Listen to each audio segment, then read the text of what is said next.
moda awala mudite ittisaju mada tola kuinta chayan saudada afan oromoda afan apagia afan adatia afan oromeya abajata jene afan makenyan katamnetu bifna afan oromotin barane gutna afan pitam sani adam bidagaksun barru bichutan walalun kabisun gerra makusun waliya tachisun yom babatu alo tabbasun gerra makusun waliya tachisun yom babatu alo tabbasun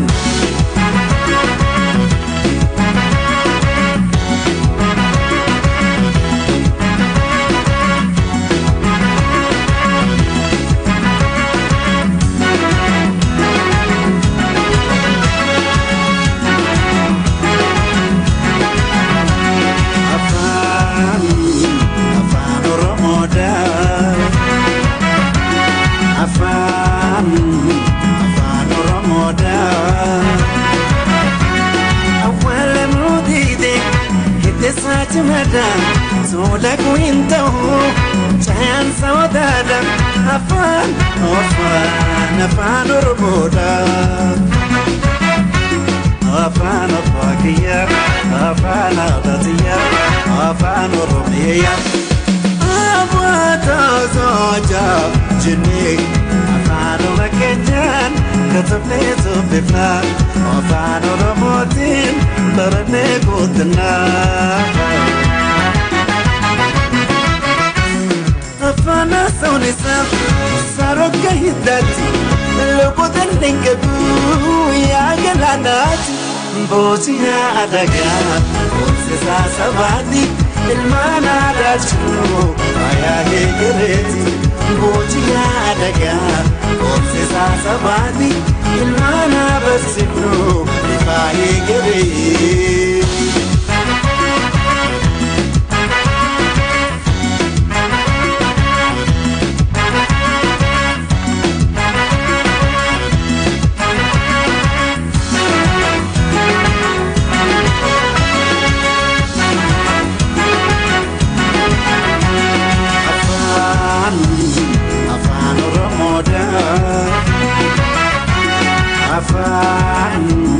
afan oromoda awala mudide ittisaju mada tola kuinta chayan saudada afan oromoda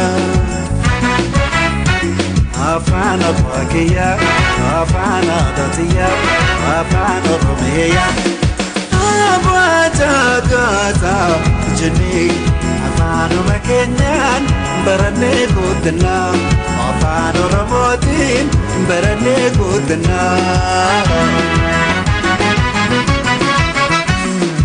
utuban ataku afan oromot matashako yeda kila naftiriti yomoti gabati afan bagati bege afan oromo oti motati yomoti gabati afan bagati bege afan oromo oti motati bege afan oromo oti motati bege afan oromo oti motati bege afan oromo oti motati bernota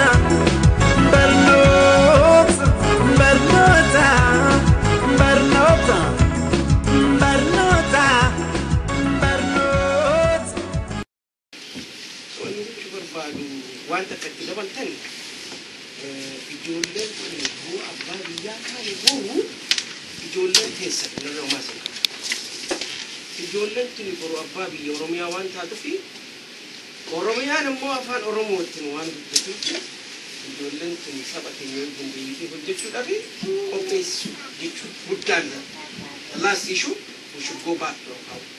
The last age of government and Demtani, Buanisa, Bayet, and Ekimo Selaran Lupata, for the people in Nulfan, they don't eat.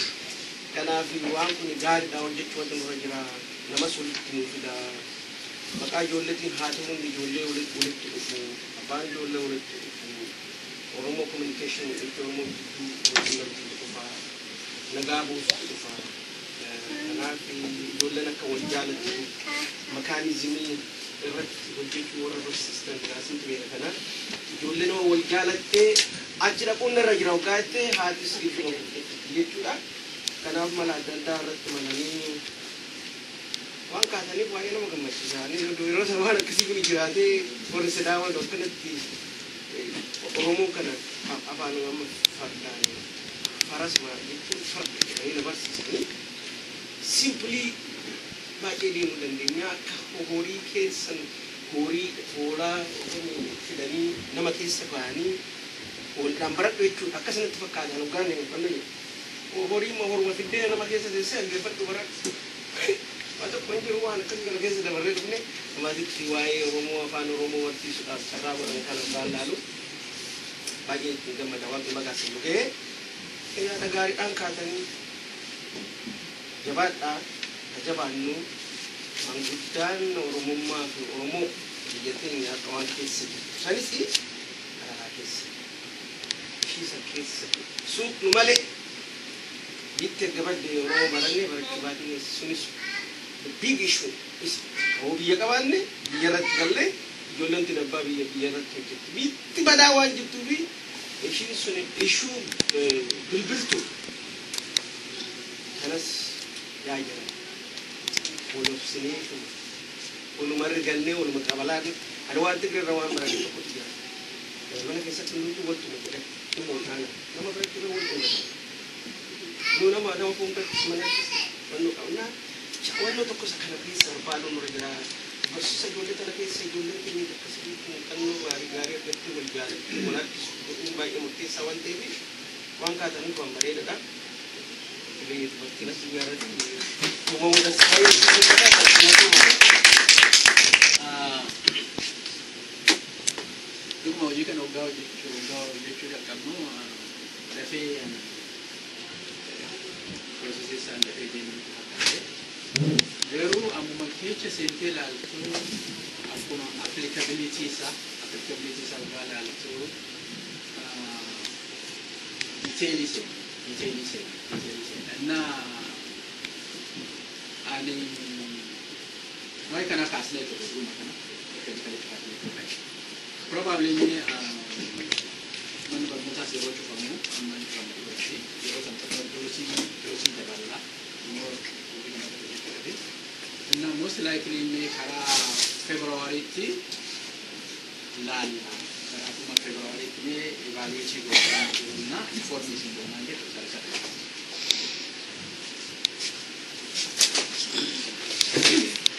Algaafin kiyya maali ijoollee asitti baratantu baratee turii treeningin kennamee fi isaan deebisee ijoollee kana barsiisaa jedhamu turatan dubbatan.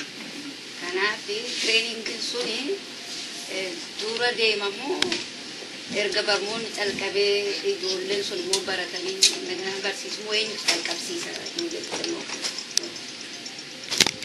kana keessa darbanii yaa warra high school faa college faa maybe graduate warra godhan jiru afaan Oromoo perfect warra ta'an aadaa Oromoos warri beekame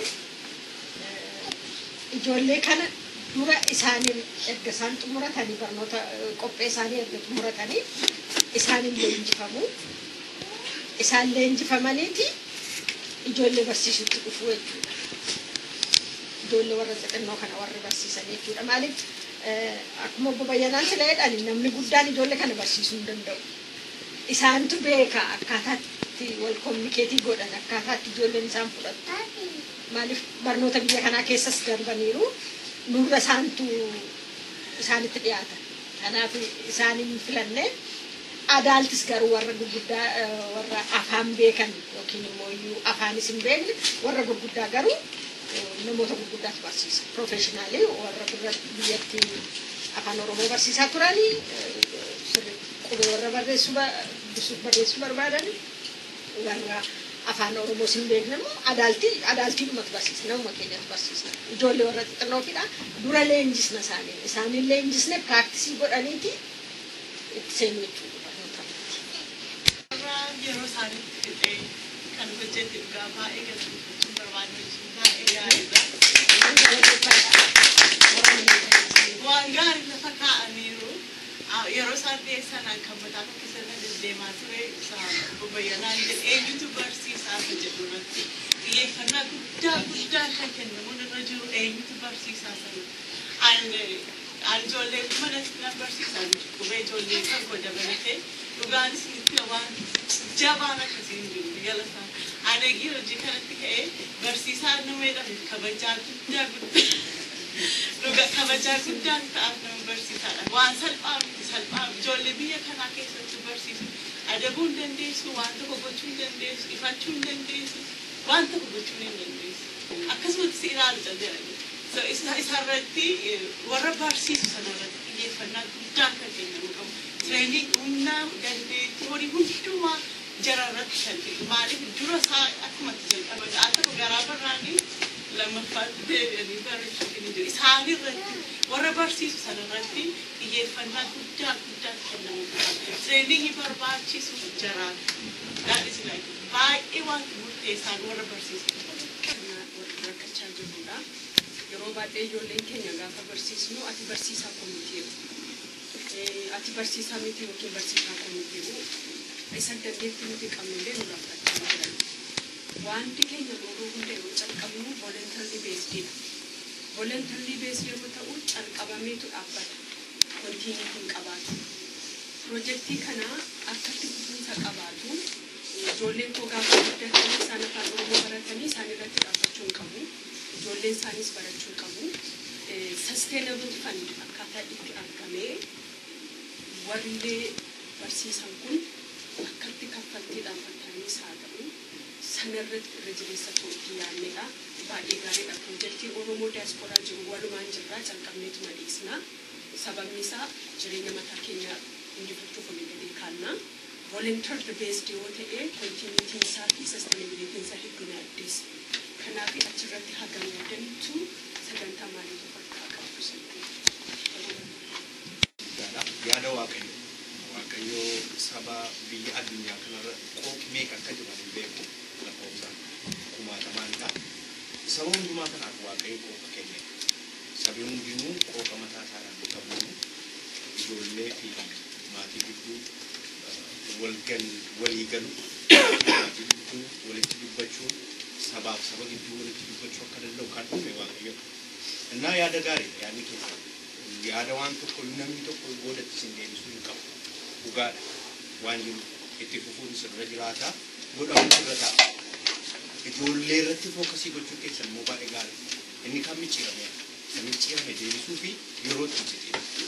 Ijoollee irratti fookasii gochuu keessan baay'ee gaariidha. Maaliifi isaan addunyaa kana irratti yeroo baay'ee warri humna biyyattii addunyaa kana bituu kan barbaadan yeroo hundumaa fookasiin isaanii warra ijoollee keessa karaa amantii yoo deemtan karaa adda addaa yoo deemtanii fookasii kan isaan godhanii ijoollee keessa waan kaa'u ijoollee sana keessa yaada mataa isaanii qooqa mataa isaanii kaalcharii mataa isaanii erga keessa kaa'atanii booda kan isaan ittiin gara biyya namaa deemanii qabeenya saamuu kan danda'an waan garaagaraa kan danda'an baay'ee gaariidha ijoollee xiyyeeffachuu keessa yaadi keessa baay'ee guddaa bal'aadha waaqayyo isin duukaa jedha garuu fookasii akkasiin gootan akka isheen jettu volunteer based utuu ta'e baay'ee gaarii.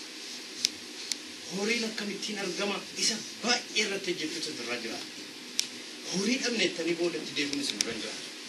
Kan hojjechaa jirtanii jenereeshinii fi kan hojjechaa jirtanii fagoo ilaaltanii turte sammaan ilaalina.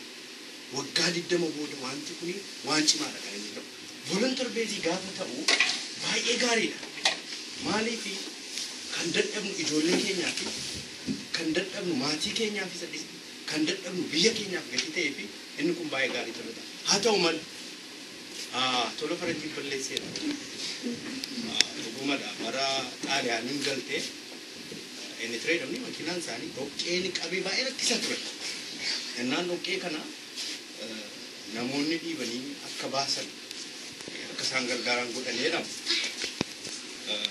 Ergasii xaaliyaaniin wanta kana gaafa isheen dhoqqee sana keessaa baasuuf gaafa malattu shilingiitti kennite dhoqqee sana keessaa konkolaataan sun dhiibamee akka baatu godhe.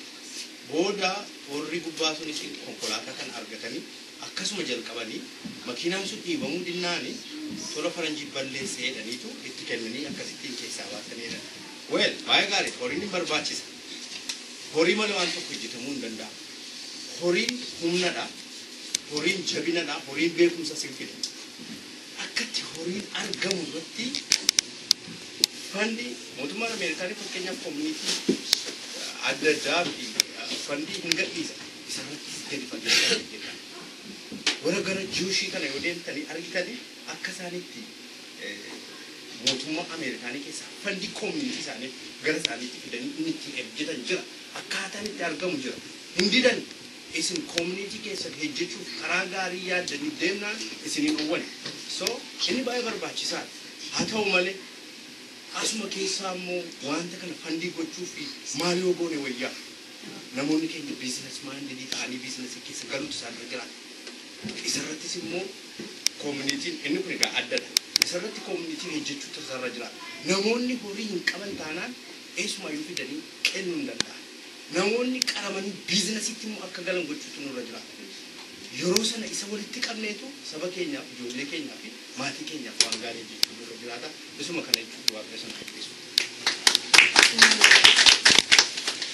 Yeroo baay'ee haasa'u nama jettan kana yeroo baay'ee haasa'u dhuma sustainability qabaachuun nama tokko. Hundummoo numarratti himatu wanni kunis gara bal'ifamee walitti dhufuu qabna hundumti keenya. Politikaal wannoo keenya differensii qabnu lafa keenyatu ijoollee keenya irratti xiyyeeffachuu qabna. Organizii ta'uu qabna. Amma biyya lafaati irratti yoo laaltan amma Korees biyya maqaa kaasee warra Juu baay'inaan eenyu caalamee himu. Deliis garuu Ameerikaa ammas ga'u kana funyaan qabadhi biyya lafaati irra harkisu. Maaliif kana godha? Organize. Walitti dhufanii wajjin hojjetu, walii yaaduu, waliin gatanii, waliin galan. Wal loluu garuu immoo walirratti alambaa waliin hojjetu. Nus amma jabaannee too hojjannaan hunduma keenya warra asirratti amma wannoo jedhe kanaa muti mukaa adda dinqeemu. Biyya alla kan hundaayyoo amma isin jettan kana akka pirojektiin kun akkatti inni diirii ta'aa deemuyyuu akkaataa fandiin itti argamuu danda'u irratti xiyyeeffatee karaa tokko.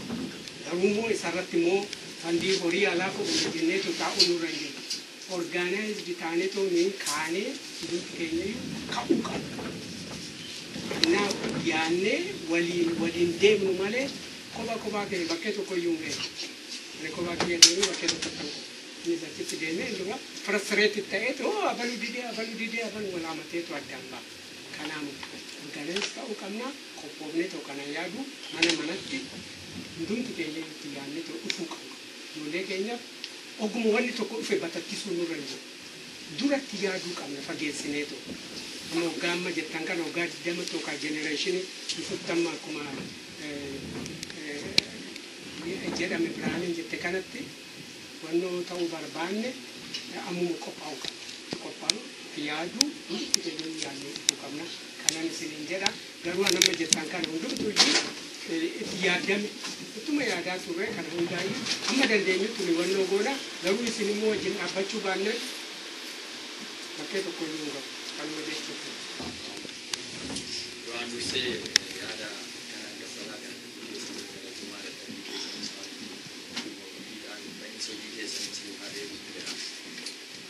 wanti nasitti hubadhe waan amma na guddatu seeni yeroo astaayee waan ilaalu waan baay'ee bal'aa fi guddaadha. So maali mi'a waan concerning tokko kanatti dhaga'ame piroojeektii amma na guddatu kana qabatanii as baatanii uummatarraa immoo wanti isin argattanii akkan ilaalutti waliin madaalu. So kana wal madaalchuudhaaf maal akkamitti fayyadamuu danda'a isa beeksisuudhaaf isin wanta guddaa tokko ta'eetu deebiin uummataa immoo amma kanatti fakkaatu kan akkamitti wal maraachisuun danda'amaadha. Inni biraan ijoolleen kun umurii adda addaa irratti argamu ijoolleen amma isin barsiisuu mucaa waggaa 5 fi mucaa waggaa 8 wajjin barsiisuu kootii uffachuu danda'a. Kan 8 kan 12 kan 12 kan 16 wanti kun baay'ee rakkisaa wanta kanatti fakkaata. Meebi mala tokko kaawwatanii ta'uu danda'a. Isaan alatti garuu uummata kan pirojektii guddaa kanatti uummanni kun akka isin simatu kan akka waliin hojjechuun danda'amu. Faayidaa uummanni kun argatu faayidaa isaatti jedhee ijoollee isaaf maaliif akka deekeeriitti faayidaa isaaniiti namoonni deekeeriitti ni kaffalu waan ta'eef osoo asitti fidanii ijoollee isaanii asitti gatanii kafalchiisa source of income ta'uu danda'a. Ispaanishii lamatti qacaranii waan kaan hojjetu barsiisota immoo lama at the same time afaan Oromoos barsiisa ijoolleen isaanii seegamaa fi sanuma osoo ol guddisuu danda'ame gara waggaa umurii isaaniitiin qoodamee jecha ijoolleen sun gaafa waggaa 5 ta'an first class gaafa kan haala kana mana barumsaa kan mataa ofii akkuma dura jedhame ijaaruun haala ittiin danda'amuun akkanatti deemuun yaaddanitti maalumatti fakkaatu. Kana irratti dabalata namni qabu jira moo deebisaa keessa? Obbo Lamaatii. Duraan dursee warri kana hojjetanii baay'ee galatoomaa jechuun barbaada. Garuu waan tokko yeroo laallu maal jedhu yeroo haasa'anii eegee qeerransaa hin qabanii yoo qaban dhiisuu hin rakkinaa waan akkasitti fakkaata ammoo isin qabaadee martaa jirtan kun. Duraan dursee meseejiin ani isin kennu frustrating godhina. Challenging kun kan isin qunnamu laayyoo miti. Kutannoo barbaachisa. Projektii guddaadha. Yeroo guddaadha. Waanumti fedhe nutti dhufnaan gufuun fedhe dhufnaan iyyuu hin dhaabnu wanta kana jettanii deemuutu isin irra jira. Fakkeenyaaf yeroo warri presenteeshinii mul'atanii waan baay'eedha kan isin lafa kaa'atanii deemaa jirtanii warra barsiisus barsiisaa warra barsiisuu danda'us identify godhaa social relationship cultural relationship kan jedhamee jira. Achirratti teessanii isas meeqnaa karaa lama deemuun ni danda'ama. Wanta kana qabdanii gadhiisuun namarra jiru ta'e voluntarily namoonni kana gochuu danda'an yoo pedagogical expertise yoo qaban ta'e yeroo isaa itti fufuu barbaachisa. Isa sanas warra barsiisuus asitti warra baratan barsiisee gara fuulduraatti barsiisuu jirtanis lamaanumtuu suulaayinii lamaanuu qabatanii deemtanii reessa natti fakkaata.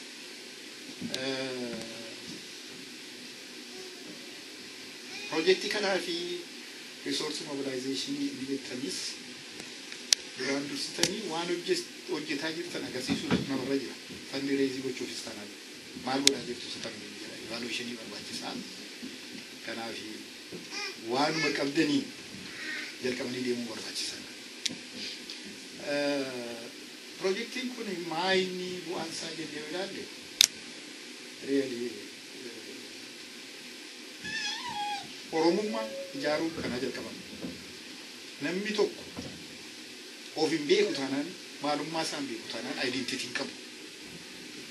Duraan dursee laanguujiidhaan jalqaba. Namni afaan isaa hin beeku taanaan eenyummaa isaa hin beeku. Garatti waan ta'us hin beeku.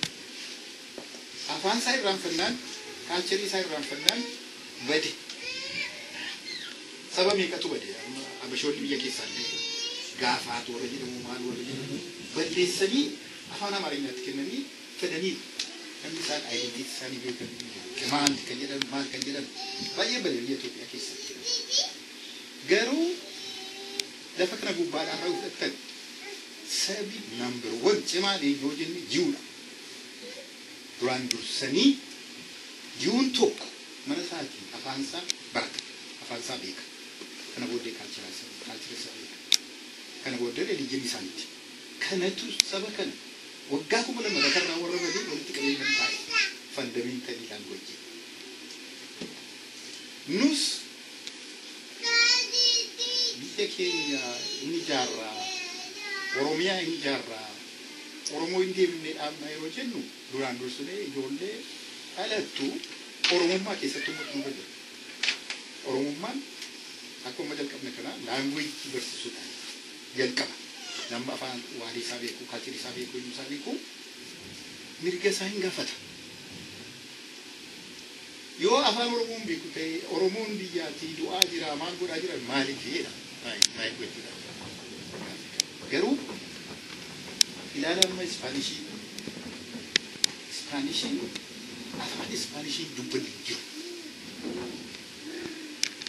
Manatti barsiisanii, koominiitiitti barsiisanii hojii rakkatanii gara fuulduraatti biyya kanaaf kan bukkee dhaabatee nus jirra jedhu immiigiraantii kana jechuun jiru keessaa Ispaanishii. Har'a isaan jabaatanii second language ta'e Ameerikaa keessatti next English officially radio government office kan ittiin hojjetamu ta'e. Kanaaf importance afaan Oromoo barsiisuu jalqabame kun kanaaf political struggle social struggle cultural struggle asii jalqaba. Oromoo ijaaruu barbaanne Oromoo guddina hojjenne kan ijoolleen nu wajjin dhufanii Oromummaa isaanii kan fudhatan kan gochuu dandeenyu immoo kana barsiifne. Kanaaf piroojeektiin kun waan cimaadha. Jabaadhaa waaqayyo isin gargaaru hunduma keenya gargaaru jira isin jechuudha. Hunduma keenya gargaaru wanta gargaaru jenna. Garuu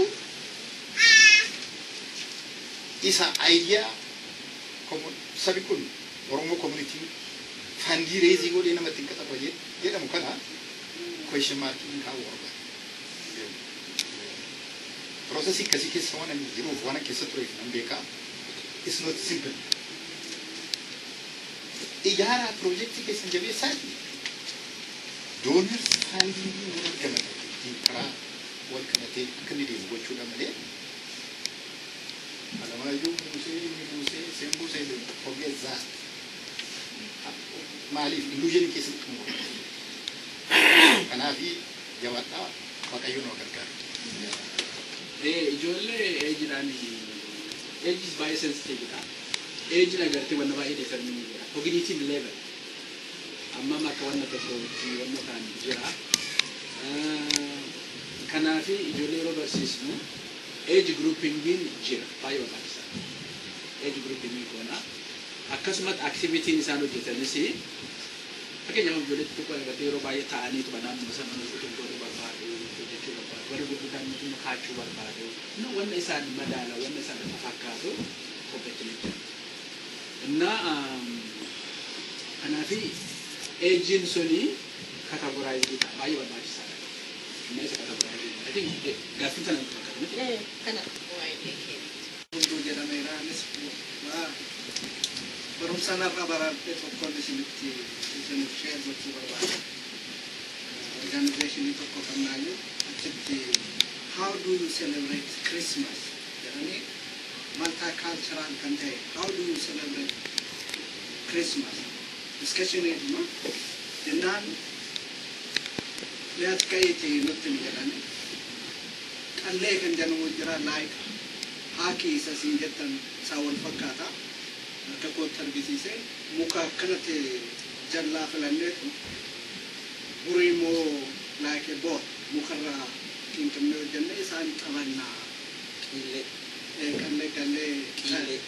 qallee haa ta'u isa qabannaa deebifnee immoo haaruu qabnaa harvest season yeroo garbuun qamadiin itti ga'oojaa ta'eef isa faarsnaa yaa bilishee koo diilaan daraaree jenneetu harvestii waan nuu kenne sana galateeffannaa jedheetan ibsa hundumtuu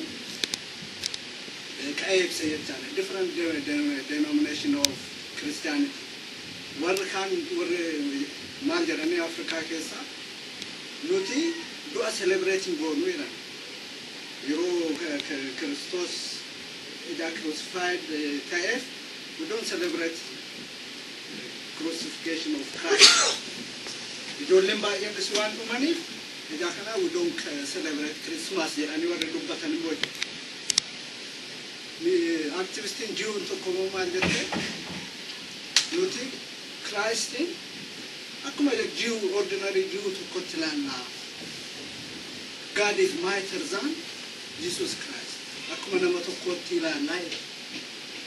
According to Judaism, he is just an ordinary Jew. Suruma unity. Why identity different? Why identity different? Kaase waan gadi. Ida namanti kaase fure.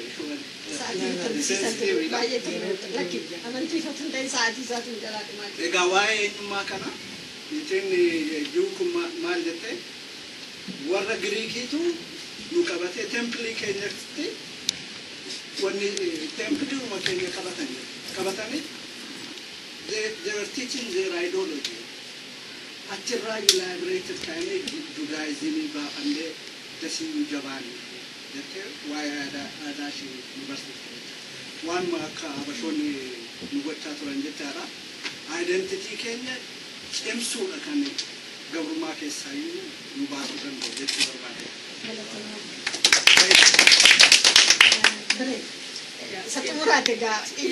And frustration always frustration in kabatina ukola mayoni garu frustration mo wan naannoo keessa jirurraatik qorachuun keenya nu fakkeenya ijoolleen kuni biyya kanatti legality hedduutu jira yeroo Oromoo walitti dhufnu waan goonuuf insurance illee baafanna nu ijoollee qopheessu jechuudha ijoolleen kuni eessatti baratu karaa seeraa moo hagam qoranneetu bira geenyee jirra February yeroo jedhamu sila dhageera anaaf boriyyootu calqabe nan gammada garuu karaa seeraatiin seerri ijoollee fi dubartii irratti biyyanatti baay'ee cimaadha lammaffuu immoo mana barumsaa seetendisaa argineerra bakki ijoolleen itti barattu seekshiniinsaa waa hedduuf keessaa qaba karaa kanaa akkamitti seera mootummaan hubachisiisu yoo jiraate akkamitti irratti qophoofneera akka kana dura abbaa kiyyaarraa dhaga'e biyyatti ofumaa ijaaranii achumatti jalaa barachuun hin jiru biyyanatti dursanii qophaa'anii itti bahu sanarratti hagamleen murase jedhu kana fakkaatu jira.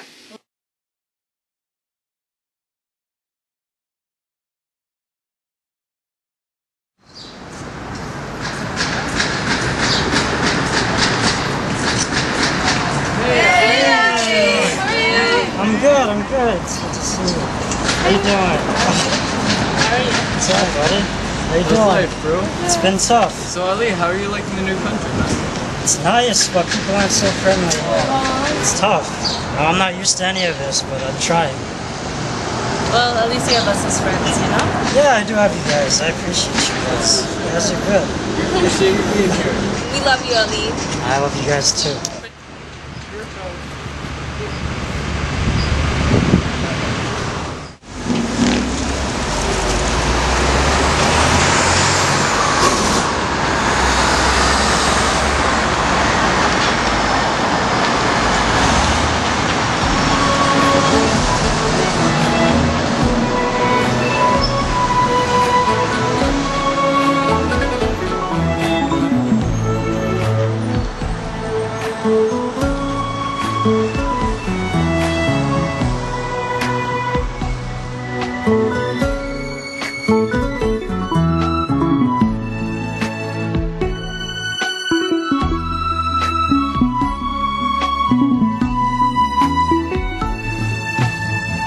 Etenya ballo barzafi kakallo ala shankura ganna may sarganna wati yo maratu farado himimsitu korma bobe barodu ori warededu ya jiru biya orma Kacita na morma akkamiin obsee turaa waaqayyoo muddaa furaa.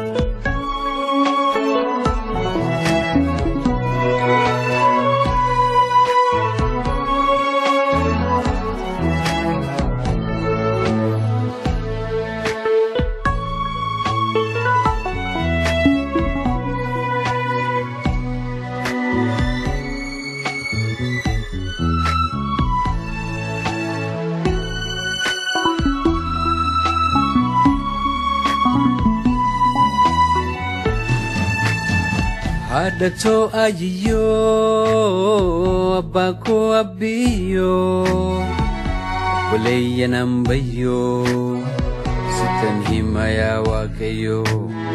Hadatoo ayiyyoo abbaa koo abbiyyoo buleeyya nambayyoo sittan hima yaa waaqayyoo. Yaa jiru biyya ormaa Kajitana morma akkamiin obsee turaa waaqayyoo muddaa furaa.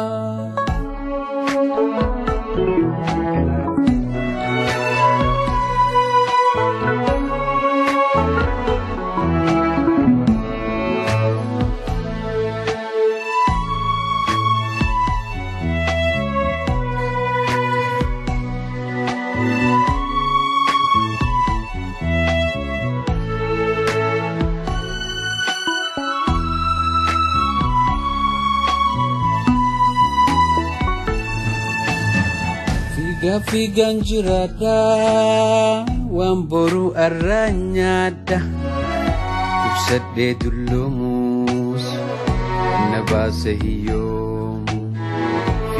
Figan jirada waan boru arranyada ibsadde dullumus nabase hiyyomu.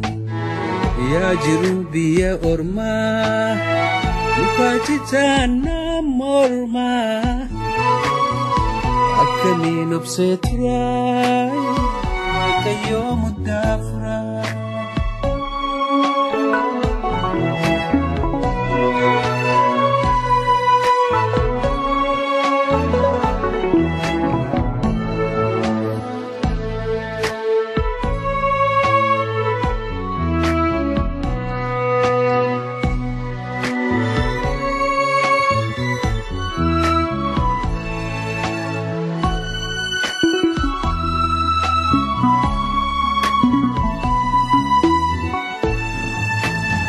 Sun hunda dhiisee bahee halkan guyyaa dahee kunoo baqattuu tahee duba eenyuun naaf nahee. Sun hunda dhiisee bahee halkan guyyaa dahee kunoo baqattuu tahee duba eenyuun naaf nahee. Yaa jiru biyya ormaa Mukajitana morma akkamiin obsee turaa waaqayyoo muddaa furaa. Good afternoon. I want to talk about three things. Number one, Godana, USA. I think that's what you want to talk about, right? Godana, USA. So, in Oromifa, Godana means travel, right? Godana jechuun deemuu Amaariffaan hoo? Amaariffaan malee deemu? Amaariffaan deemu.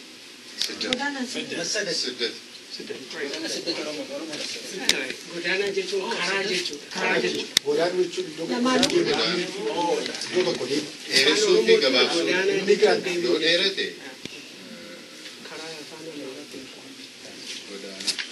say, I think Fagadu came up with the name. We're brainstorming. We want it to be inclusive. We want to cover different cultures. So here is what Godana USA is about. When I came to America many years ago, many hours ago, I got a master's degree from the United Nations. United Nations sponsored my master's, and I was able to network with people here to work on a PhD. So I was able to help my brother to get free education So since then, I used to work for a company called Blue Cross Blue Shield of Florida. And some are white, half are white, black, and none of them have degrees. And I said, you tell me you have no degree, and we pay for it. The company pays for it. And so the employees, the black employees, went to the VP of the company and said, this guy is harassing us. I was their mentor, and all of them were working on their degrees.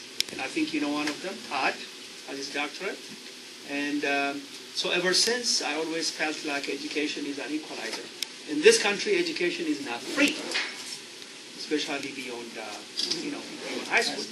And so I was inspired to show people how to navigate the system so that you have the best education in life. So that's what Godhame USA is about. So Godhame USA is an online system. You can go to godhameusa.org.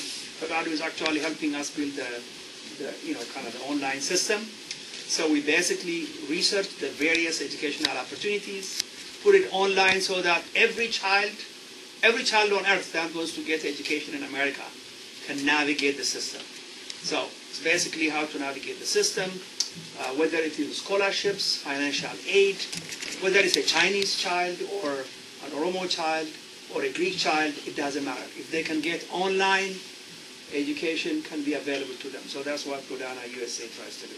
So Fagadu felt the Oromo community can benefit from this. So you are the first group of people to know about Godhame USA. I hope, including you, like all of you, if you want to pursue education, you can, maybe navigate Godhame and get some education. How many of you are aware of MOOC? M-O-O-C. Anybody heard about MOOC? You heard it right here. Fagadu knows. When you go home, actually, when you go to Godhame USA, you will learn about MOOC. I don't know if you don't know yet, every major college on earth, including Harvard, Berkeley, and all those colleges make their education available for free online. So the grown-ups have no excuse not to pursue education. It may be on a Saturday afternoon, it may be Sunday night, it may be Monday afternoon. You can pursue education so that when classes are offered, you can take those classes online. M-O-O-C. And actually, better yet, you can find it on Godhame USA. So that's what Godhame is all about. Any questions about Godhame?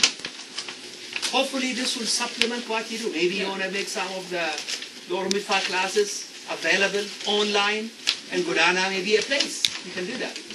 And since Fagadu is our technology guy, so we can make it happen. Okay? Any questions on Godhame? So that's just one of the three things I want to talk about. Now, any questions? It looks like I made a great job of making it clear, right? Yeah. Is the Godhame spelled in English or?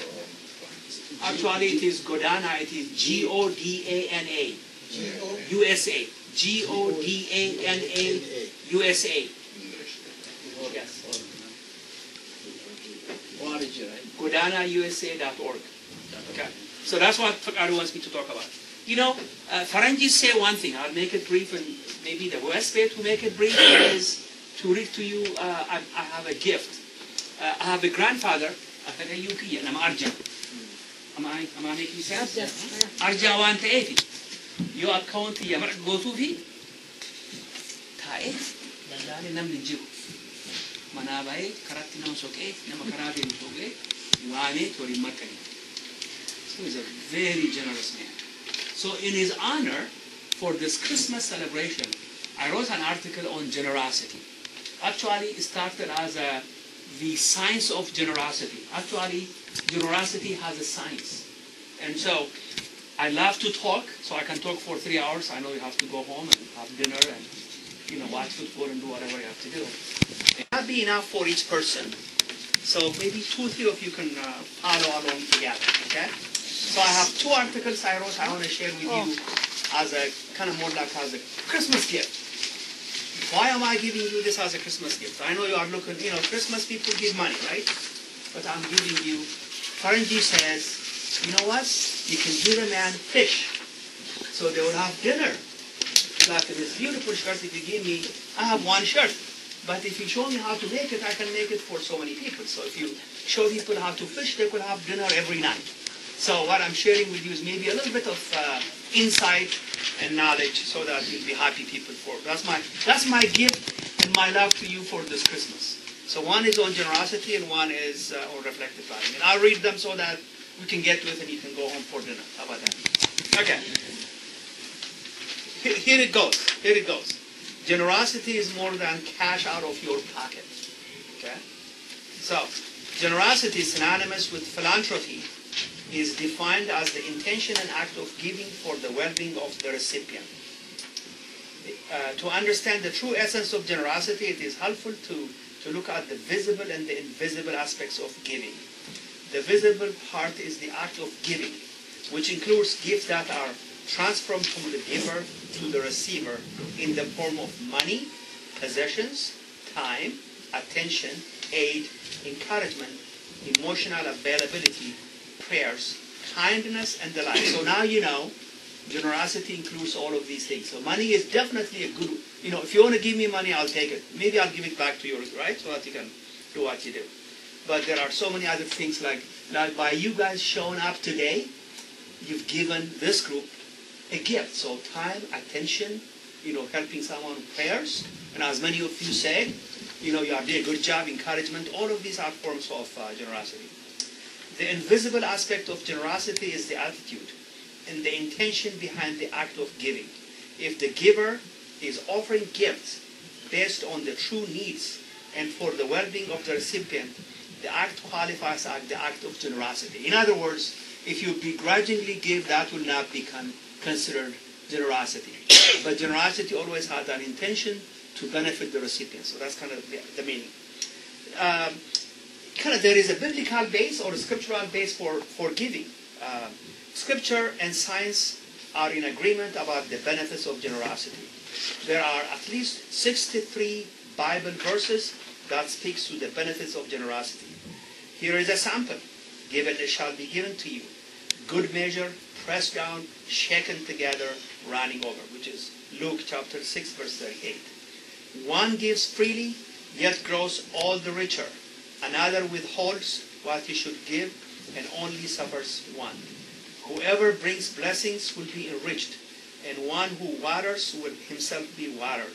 Proverbs chapter 11, verse 24 to 25. Whoever sows sparingly will also reap sparingly, and whoever sows bountifully will also reap bountifully. 2 Corinthians chapter 9, verse 6. It sounds like I'm preaching, but maybe I am. Anyways, this is just a sample from the Bible that talks about giving, and which basically, in essence, is when you give, you kind of give back.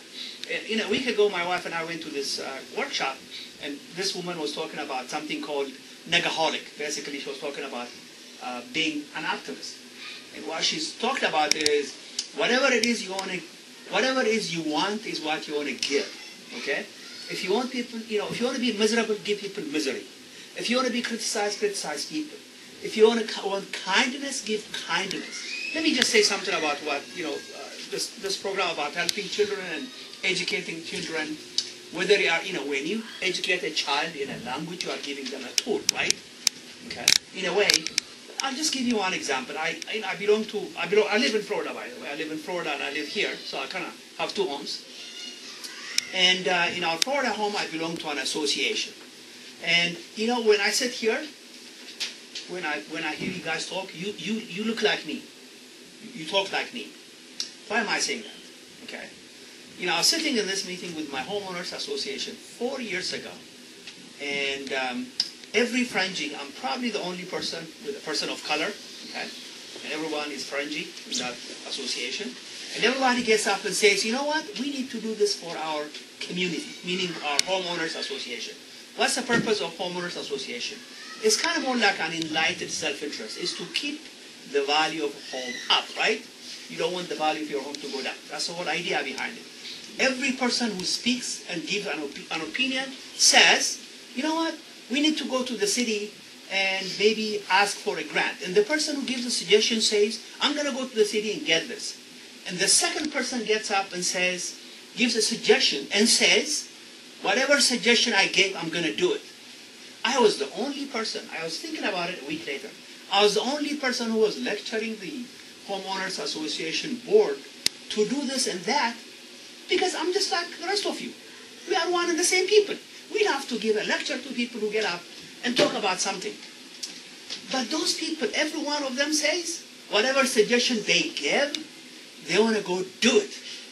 Okay? So that's just, I did not talk about you, that's me. I love what you did, but I'm not giving anything. I may say, you've done a great job. So that's a lesson 4 years ago from that association. Ever since, I have not changed a bit. Okay? Because when I like ideas, I love to lecture people, do this, do that. So that's basically what the Bible says. Now, let's get to the science. Social and medical researchers show abundant benefits of generosity. A partial list of benefits of generosity include an improved sense of well-being, lower stress level, better physical health, enhanced emotional health, enriched sense of purpose in life, increased happiness, long life, and marital satisfaction. Dr. Stephen Post, professor of preventive medicine at Stony Brook University, reports that according to brain scans, the mere thought of helping others by planning to make a donation makes those potential donors happier. When researchers at Harvard University showed one group a film about Mother Teresa's work and another group a neutral film, they were able to document an increase in the production of protective antibodies in those who watched the film about giving.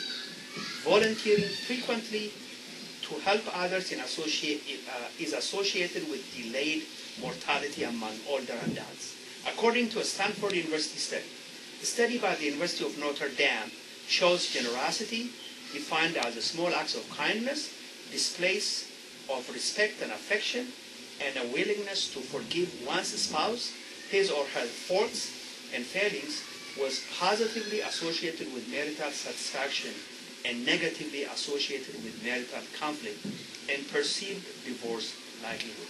Now you know, Bible supports it, and science supports it, and here you have it. Basically, I think my grandfather is a smart guy, not to eat alone and to call a stranger and to eat, because the benefit is obviously kind of comes back. So I think in closing, that's all I have to say. And why did I write this? I think aside from honoring my father, today, this is a very unique day for me. Why? In my hometown of Jacksonville, Florida, there is a family. There is a Farangi family. You all know a lot of families, Farangi families, go to Ethiopia and adopt children, right? They raise Oromo children, Kambata children, Wolaita children, and Tigray children. They raise a lot of children who are from an orphan family. And this family that I know in Jacksonville, Florida, I think they raised two children, or they adopted two children from Sidamo. And the mother, who is a white woman, and the father, who happened to be a black man, and they opened a school in Sidamo in honor of this little boy who they adopted. Talk about generosity. And I happen to know them personally. And another girl, another family from another family in that same town, adopted and raising children from Ethiopia. And a 14-year-old, Canon is 14? 13. Who is it? So their 14-year-old is aware about this family that is basically is supporting a school in Sidamo. So the 14-year-old said, I want that school that is open for total to have an art school in it, because those children just don't need to go to education. They need arts. Basically what you are doing today is language is considered arts, right? Aside from science. So she wanted that school to have arts, and she's doing fundraising today in Jacksonville, Florida. This fundraising by 14-year-old Farangi is for a school in Sidamo. People she doesn't know, no heritage whatsoever. It's an act of generosity. Okay? It's a very busy family. So they happened to know me and they said, you know, I think my calling is maybe to motivate people. And they said, you know what, can you do a little motivational something? And maybe can you send an article? So this is an article I sent so that they can publish as they celebrate this fundraising. And her goal, Karen, her name is Karen, is to raise $10,000 to be given to this school in Sidamo. So, I mean, that's kind of what I know as generosity is. Complete stranger, just like my grandfather does, is to do an act of kindness to some strange people so that all of us here have somebody doing some favor for us. Somebody, some friend, somebody has done something good for us. So that we do something good for somebody else, and so that it comes back. Now, enough said, enough lecturing, enough talking about you. If this means anything to you, maybe you can share this, and maybe your child goes out and does some act of kindness, you know that child is going to benefit, right? In health and good life. So that's what I have to say. This is my gift to you with love for this Christmas that's coming. Now, in closing, the other side, I have two gifts. Okay. There you go. And here is another piece I did a year ago. Actually, Fakadu said we are in business, and Fakadu and I encourage him. He's a very, we call Fakadu the golden boy, the golden hand. Did you know that? He knows. He's a guy with the golden hands. The guy with the golden hands. You will know later, okay? Whatever he does, do it. Because I know whatever he does, I do it. Because he's a guy with the golden hands, with the golden wisdom. And so, you know what? With all the kindness you have and all the good you do, you got a plan. And this is what I do, and this is what I encourage Fakadu to do as part of helping him to grow his business. And I'm sharing this with every family. Whether you may have a business, you may have a career, you may raise your family, whatever you do, planning is very good. And here is what I do in my business. Every year, now this 2015 has not begun yet, still December, we begin in November, starting in November, including December, January, February, we spend 4 months planning. We call it reflective planning. What is reflective planning? Reflective planning is when you look back at the year before and say, okay, what did we do well? What can we improve on? What can we do differently? So it's kind of more like doing an inventory. So I'm kind of demonstrating to you what I do in my business, what I encourage Fakadu to do in his business for your success. Whether it is something you do as a community, whether you do something personally, planning is something that helps you succeed. Let me give you one evidence of how this worked for me. A year ago in my business, we had 2 specific goals we set out to do in 2015. Number 1, do business internationally. Number 2, do business with energy companies. We planned it, we wrote it down, and this year we have been able to do business internationally. We've been able to do business with energy companies. This is an evidence that if you plan it, it will happen. So that's kind of an evidence. So I want to show you. So I'm a very practical, fanatically practical person, so I just want to show you. And I want to read it to you because if I talk about it, I'll speak for 3 hours. You don't want to be here for 3 hours. Okay. Reflective planning is advancing personal success. What you plan gets done because plans create a desire and self-expectation to accomplish your goals. Planning is an intentional expression of actions for the future. Reflective planning is tapping into your positive core values and your best attributes to develop your plans. Seasonal change. Seasons happen. Seasonal change is part of life. New seasons require preparation. New seasons call for new attire. The cold season requires more protective attire. All of you are wearing coats and all kinds of good things because of the cold season. New seasons call for a new routine. In a warmer season, we tend to engage in more outdoor activities. The holiday season is very special. We spend more time with family and friends. We consume more goodies. We wrap up end-of-year activities. We plan for the brand new year. Reflective planning. The following are strategic questions to help you reflect on your core values and best attributes to plan your course of action for the betterment of your quality of life. These questions are intended for your responses and reflections. Your responses to these questions constitute your plan of action ahead. There are basically 5 questions. Question number 1 as you do reflective planning is, what's your proudest moment? What does that have to do with planning? Well, unless you know your strength and your proudest moment in life, there is no way you can accomplish. You build your future plans on your proudest moment. So it's not intended to kind of say, my proudest moment is maybe when I had my first child.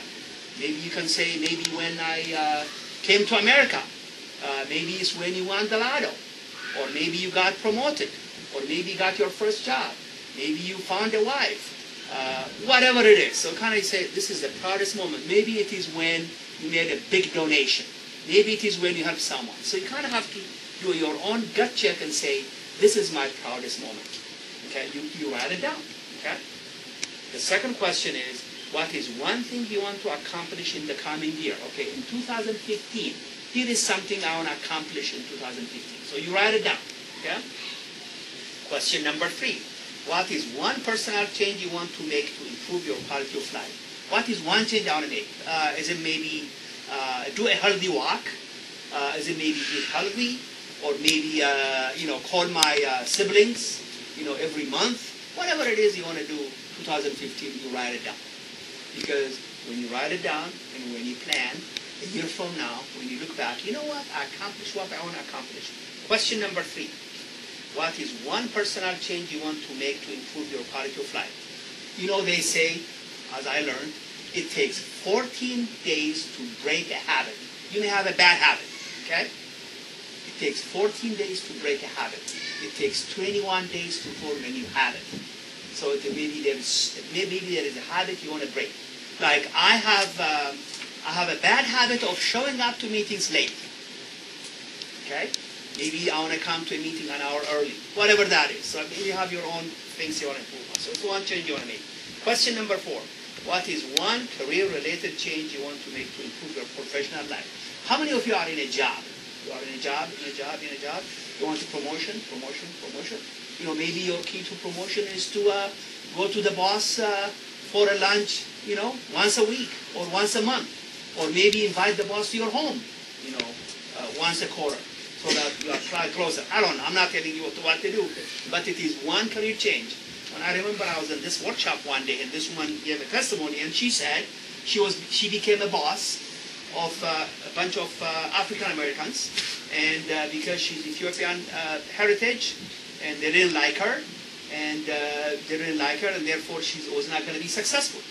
And so she told her bosses that she can't work with these people, so her choice is to lose a job or to kind of make work. And she said, by her own testimony, she said she went and took an interpersonal course on her own to learn their culture, to learn their background, to get along with them. So that's a choice she made. So whatever career change you want to make is what you write down so that you can succeed. The last but not least is your best attributes. Again, none of these questions are negative questions. There is no question about the weakness. It's what is your best attribute? What are you good at? Okay? All of you, when you came to this earth, there is a reason you are in Oran. Okay? And so it's kind of knowing what is my best attribute. Am I the best musician? Am I a good motivator? Am I someone who plans things?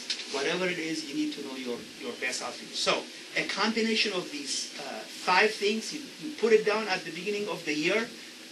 I'll be right back next year when you guys talk about the progress you made. And I want to hear testimonies that you made. You write it down, and I have a money-back guarantee. Now, in closing, ladies and gentlemen, 2 actions that help you accomplish your plans are writing them down and discussing them with others. Therefore, I encourage you to write down your responses and discuss them with others. Why write them down? There is research that shows. They did a research of 25 Harvard graduates who wanted to accomplish a goal. They just thought about it. There were some of them that just thought about it. There were some of them that talked about it. And there are others who wrote it down. And those who wrote it down and talked about it had a better chance of succeeding. So plans that are written down have a better chance of succeeding. I'm a very busy man. When I write down my to-do list for the day, I finish that to-do list in 3 hours. When I don't write it down, I go around like a chicken with a head cut off. Okay? Just worried about, oh my goodness, am I to do this and that? So writing down a plan is a successful way of planning. Better yet, when you share your goal with someone else, your significant other, your colleagues, and people you care about, there is even a better chance of succeeding. I hope this helps you. Happy New Year. Merry Christmas. Succeed in whatever you do. And I love all of you. Thank you so much. We love you.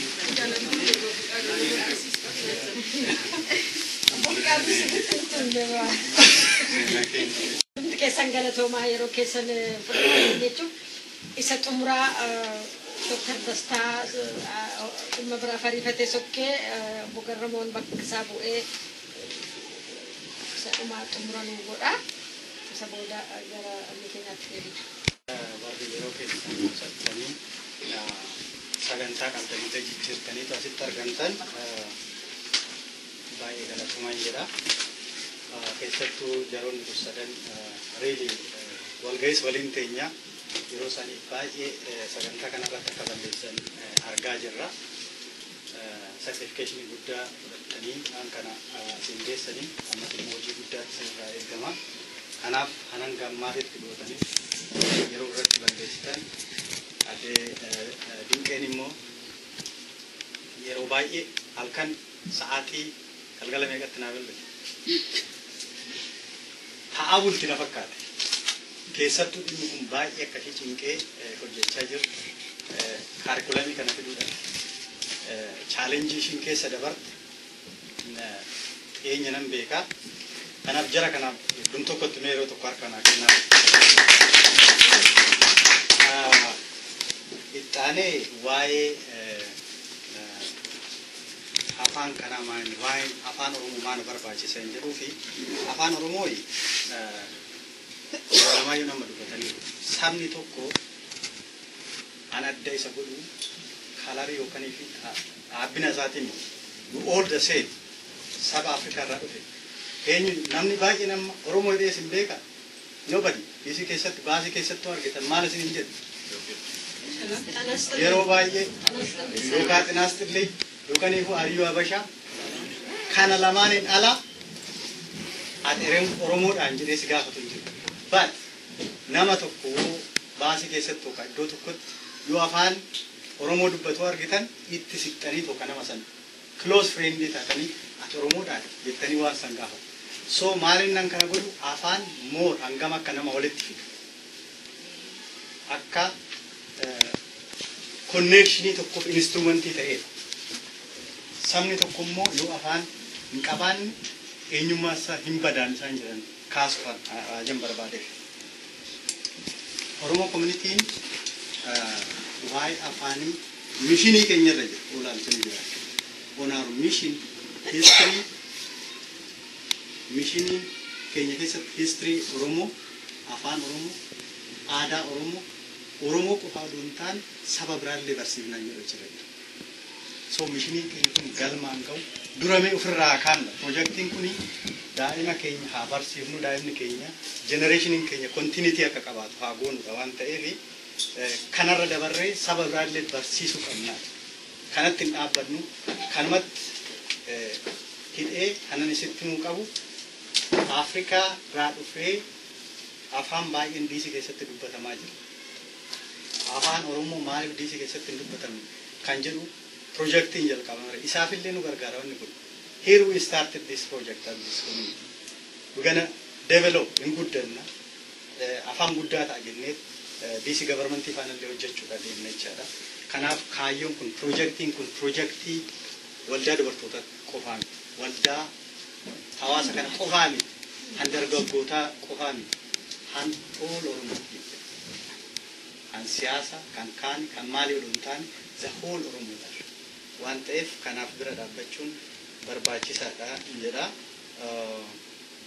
Meseejiin isin qabu hawaasa adda addaa irraa dhufanii fi dhaaba adda addaa irraa dhuftanii dubartoota irraa warri dhuftanii dubartootaan kaayyoon kun keenya ijoollee keenya jettanii warra dubartoota akka hin taane dargaggoota irraa isa warri dhuftanii jirtu dargaggootatti charchii irraa warri dhuftanii jirtu charchiitti dhimma kana kanarraa kun kaampeenidha.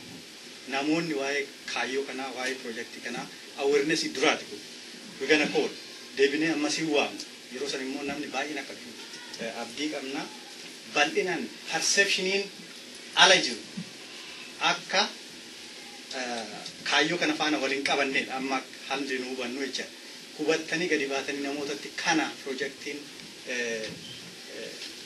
koreen kun jalqabettanii tokko itti nu himtanidha. Kanaaf warra si deemtan hundatti akka ergaa kana hunda barsiisanidha.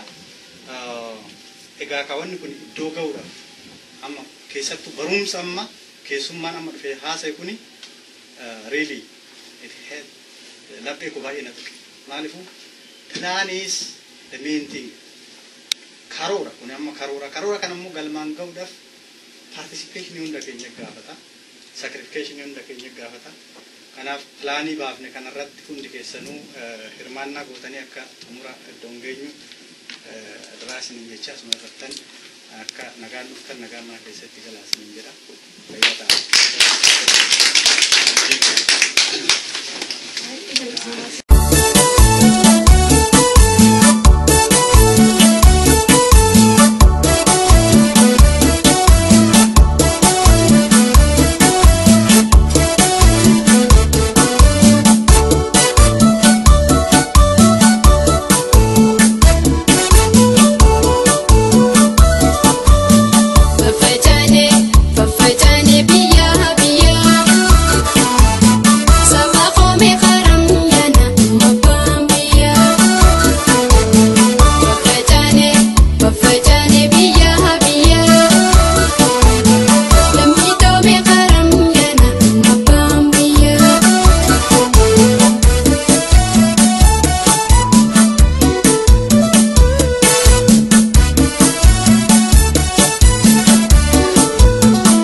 gallu osoo walii galle